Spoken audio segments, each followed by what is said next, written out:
Attends-tu de te sentir prêt? Attends-tu que l'étincelle, le signe, le moment parfait se présente? Laisse-moi te dire une chose.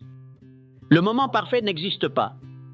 Et si vous l'attendez, vous êtes déjà en retard, parce que le succès n'appartient pas à ceux qui attendent. Il appartient à ceux qui agissent même sans envie.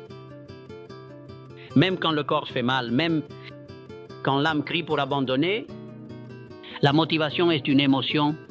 Et comme toute émotion, elle est instable. Vient et répare. Te caresse comme un vent doux et disparaît dès que le jour s'assombrit. La motivation est un visiteur élégant. Apparaît quand tout est confortable, quand tout va bien. Quand il n'y a pas de douleur ou d'inconfort. Mais la discipline n'est pas une visite. C'est une résidence permanente. Et c'est ça la différence entre ceux qui rêvent et ceux qui conquièrent. Et c'est ça la différence entre ceux qui rêvent et ceux qui conquièrent. Thomas Edison a échoué plus de 1000 fois avant d'allumer la première ampoule, non pas parce qu'il était motivé, non, mais parce qu'il était décidé, parce que la discipline le soutenait quand la logique disait d'abandonner. Et toi, qu'est-ce qui te maintient quand tout s'effondre? Tu as de la discipline ou tu avais juste de l'envie? Parce que l'envie s'évapore au premier signe de douleur. La discipline, en revanche, grandit avec elle, devient plus forte à chaque chute, plus puissante à chaque défaite. La motivation se nourrit de facteurs externes. La discipline se forge dans le feu intérieur. Nous vivons à une époque où les gens confondent se sentir bien et être bien, où l'on valorise plus l'enthousiasme que l'engagement, où l'on célèbre plus le début du voyage que la fin. Tu sais combien commencent tous? Tu sais combien terminent? Péo, pourquoi finir exige quelque chose qui ne se poste pas sur les réseaux sociaux? Exige sacrifice, constance, solitude. Exige de faire ce qui est juste quand personne n'applaudit. Exige de choisir l'action plutôt que l'excuse. La réalité plutôt que la fantaisie. Tu veux changer ta vie. Alors change tes habitudes. Cesse d'attendre le bon moment.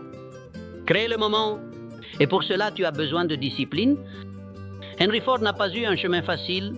Abraham Lincoln a perdu plus qu'il n'a gagné. Walt Disney a été licencié pour manque de créativité. Et ce qui a fait que ces hommes ont continué, ce n'était pas la motivation, c'était la vision soutenue par la discipline. C'était la voix intérieure qui criait « Ne t'arrête pas. Pas maintenant, pas encore. C'est la voix que tu dois entendre. Pas celle qui dit quand tu seras prêt, mais celle qui rugit. Fais-le maintenant même sans être... Parce que vous ne serez jamais complètement prêt. La peur sera toujours là. Il y aura toujours des raisons de procrastiner. Mais si vous attendez que la peur disparaisse, vous passerez toute votre vie immobile au même endroit. La discipline n'est pas parfaite, n'est pas poétique, n'est pas belle, mais elle est réelle. C'est ce qui te relève après avoir échoué 3 fois de suite. C'est ce qui te fait répéter une habitude même sans voir de résultat. C'est ce qui transforme une personne ordinaire en quelqu'un d'extraordinaire. Veux-tu savoir ce qu'est la discipline? La discipline, c'est écrire sans inspiration, c'est s'entraîner fatigué, c'est étudier même sans examen, c'est maintenir le régime quand personne ne regarde, c'est renoncer au plaisir d'aujourd'hui pour le but de demain.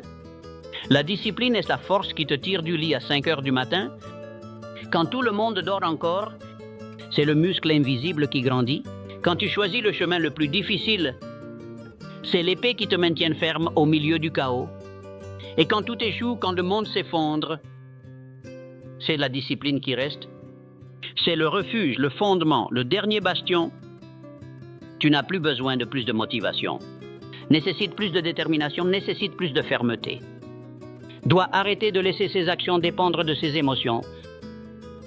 Pourquoi si tu n'agis que quand tu en as envie? Tu es esclave de ton humeur. Mais si tu agis même sans vouloir, alors tu es libre. C'est la véritable liberté, faire ce qui est juste même sans envie. Et oui, au début ça fait mal. Au début c'est difficile. Chaque pas est une bataille. Mais avec le temps, ça devient une partie de qui tu es, devient ton essence. Et quand la discipline fait partie de toi, tu n'as plus besoin de te pousser.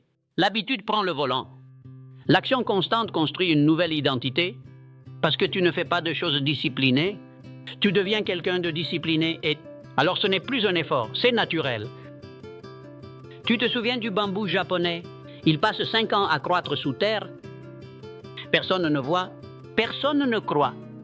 Mais au 5e an, en seulement 6 semaines, il grandit de plus de 30 mètres, comme avec des racines profondes, avec une structure invisible, avec discipline.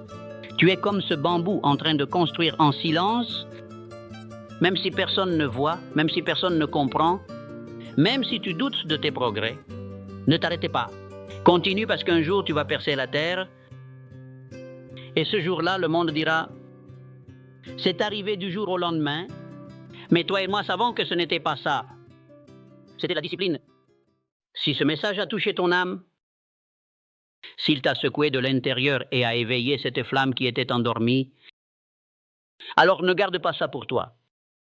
Inscris-toi maintenant sur la chaîne, active la cloche des notifications et partage cette vidéo avec quelqu'un que tu aimes. Quelqu'un qui a besoin d'entendre cette vérité. Toute semaine, une nouvelle voix, un nouveau choc. Un nouvel enseignement inspiré par la philosophie de Napoleon Hill. Adapté à ton parcours, à ta bataille, pour ton objectif. Rejoins la révolution des disciplinés, car ici la motivation passe.